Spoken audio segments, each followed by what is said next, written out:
स्वागत आहे तुमचं मोरेताईंच्या रेसिपी चॅनल मध्ये।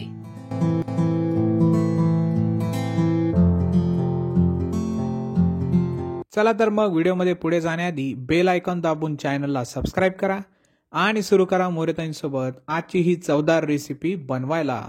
नमस्कार मंडळी, महाशिवरात्रीच्या तुम्हाला हार्दिक शुभेच्छा। आता एक मी नवीन रेसिपी घेऊन आलेले महाशिवरात्रीसाठी साबुदाणा वडा। आता लागणारे साहित्य बघून घेऊ आपण।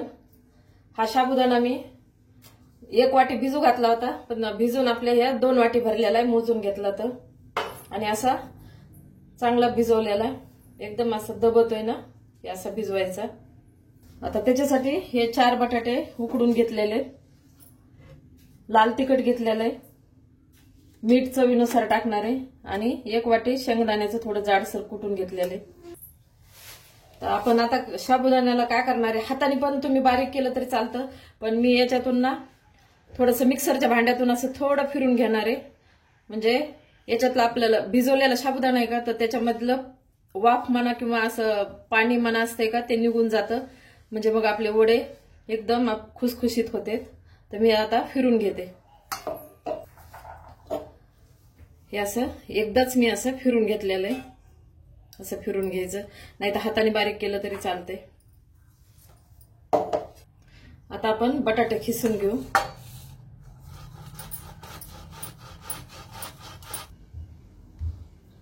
हे बटाटे मी असं खिसून घेतलंय, हाताने केलं कुस्करलं तरी चालतंय, पण आपण खिसून घेतलं ना तर एकसारखं एकदम बारीक होतंय।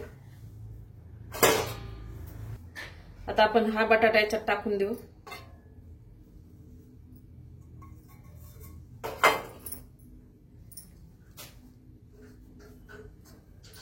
शेंगदाण्याचा कुट्टा थोडासा असं जाडसर कुटला, तो पण टाकू। लाल तिखट तुमच्या आवडीनुसार तिखट लागतं कमी तर त्याप्रमाणे टाका। मीठ चवीनुसार टाका।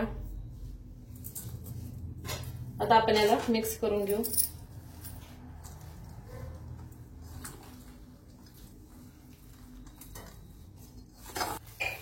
हे आता असं मी मिक्स करून घेतलंय। आपण आता याच्यात चटणी, लाल मिरच्याचं तिखट आहे का ते टाकलेलं आहे चवीनुसार, तुम्ही हिरवी मिरची पण टाकू शकता। आणि मीठ टाकलं, बाकी मी जिरे किंवा कोथिंबीर पण कुणी कुणी टाकतं, पण उपासाला आम्ही खात नाही तर ते टाकलं नाही। तुमच्याकडे चालत असेल तर तुम्ही टाकू शकता, छान गेले तर। आता आपलं हे भिजून झालेलं आहे, व्यवस्थित सगळं मिक्स केलंय मी। आणि साबुदाणा आणि हे बटाटे ना तर खिसून घेतले, साबुदाणा थोडा फिरून घेतला ना तर एकदम एकजीव झालेले। हाताने एवढं व्यवस्थित होत नाही, त्याच्यामुळे असं मी केलंय का तसं करून पाहायचं, मग एकदम छान वडे येतात। आता आपण वडे तयार करू। थोडंसं हाताला तेल लावून घेतलंय।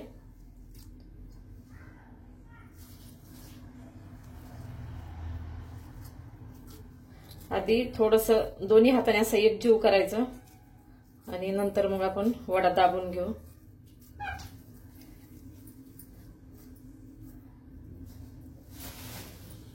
थोडा मी असं चपटाच ठेवणार आहे, जास्त असं ढब्बू नाही करणार। आणि हे थोडंसं चिरड्या वाड्यात याला पण दाबून घ्यायचं। हे एवढ्या आकाराचा मी वडा तयार केलेला आहे।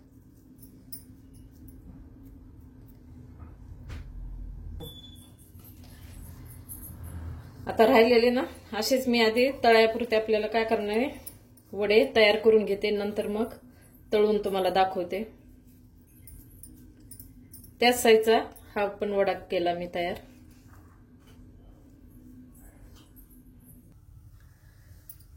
हे असे वडे आपले तयार आहेत। आता आपण तळायला घेऊ। आता तळण्यासाठी तेल गरम झालेलं आहे चांगलं। आता आपण वडे तळून घेऊ।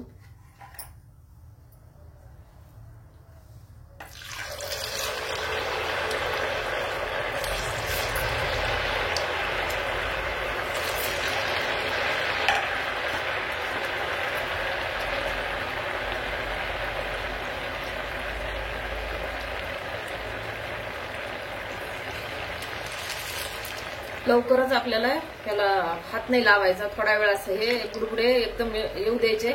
आणि आता कमी झालेत ना, तर कमी झाल्यावर आपण आता त्याला पलटून घेऊ. असे पलटून घ्यायचे. आपण बटाटा एकदम बारीक करून घेतला आणि साबुदाणा पण एकदम बारीक करून घेतला ना, तर त्याच्यामुळे आपले वडे एकदम चांगले होणार आहे, फुटणार नाही, काही नाही. आणि थोडंसं आता गॅस कमी करून आपण तळून घेऊ, म्हणजे आतपर्यंत आपले वडे तळून निघते.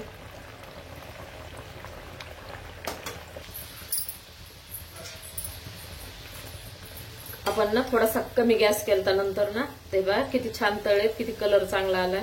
तरी आपल्याला अजून थोडं तळून घ्यायचंय. आणि अजिबात फुटले नाही किंवा काही नाही, किती छान झाले. तर साबुदाणा एकदम, किंवा रात्रीचा आपण भिजवतो किंवा सकाळी पण 5-6 तास भिजवतो ना, तर त्याच्यामध्ये पाणी जातं. तर ते पाणी तसंच असं दाबलं तरी आपलं राहतं ना साबुदाण्यात. त्याच्यासाठी थोडंसं मिक्सरला फिरून घ्यायचं, हाताने आपल्या एवढं होत नाही बारीक. आणि बटाटे पण खिसून घ्यायचे, म्हणजे मग असे छान वडे तयार होतात. थोडं अजून आपल्याला थोडं कमी याच्यावर असं तळून घ्यायचंय. एकदम मस्त वडे तळलेत. आता मी काढून घेते.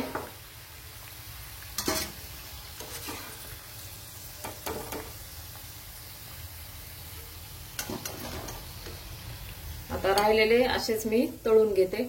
छान, अजिबात तेलकट नाही, काही नाही, मस्त झालेत. आपले वडे तळून तयार आहे. आणि एकदम तेल नाही, काही नाही, आणि एकदम खुसखुशीत आहेत. अशा प्रकारे साबुदाण्याचे वडे तयार आहे. एकदा नक्की ट्राय करा आणि कमेंटमध्ये कळवा.